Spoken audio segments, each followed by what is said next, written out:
Hey Mustangs, we are going to work on a snowflake experiment today. Sorry, I'm trying out a new thing so I don't have to hold it and it's not as user-friendly as you think. We are going to make individual snowflakes, and if you know anything about snowflakes that fall from the sky, they're all different. So these snowflakes will be unique to what we envision a snowflake would be. This will be a two-part video because it has to dry before you do the second part.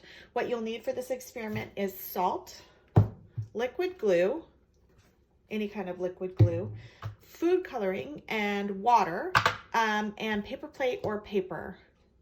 Paper plates are probably better, but if you don't want to use water and food coloring at the end, you could just use food coloring right out of its little container.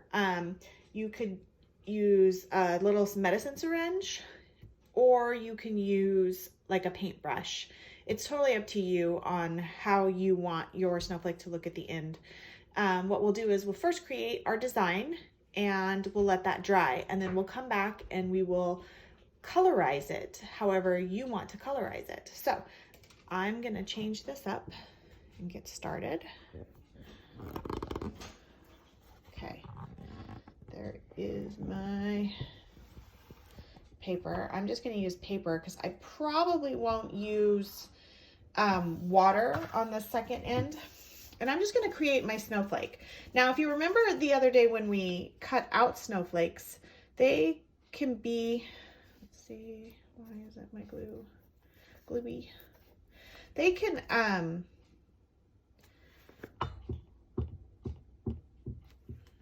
my glue is not happy to see me. Aha, let's see if that works. They can be anything that you want, but if you remember when we did our design, they kind of had these little arms that came out.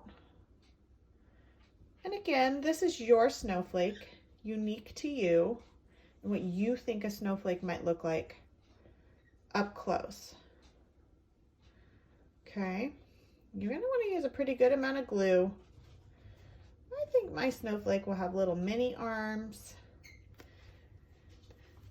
Maybe it looks like a, and then maybe something a little longer out here. Maybe it has two little things here.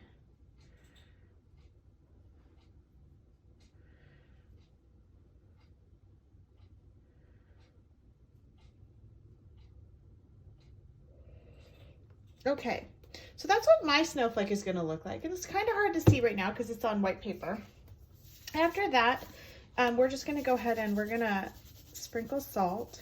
You might want to make sure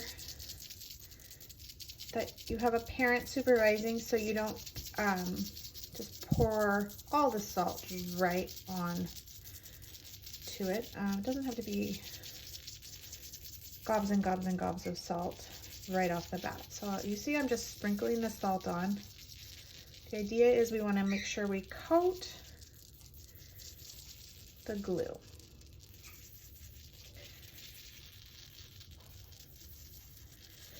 Now make sure that once you are satisfied with your salt covering, that you let an adult go ahead and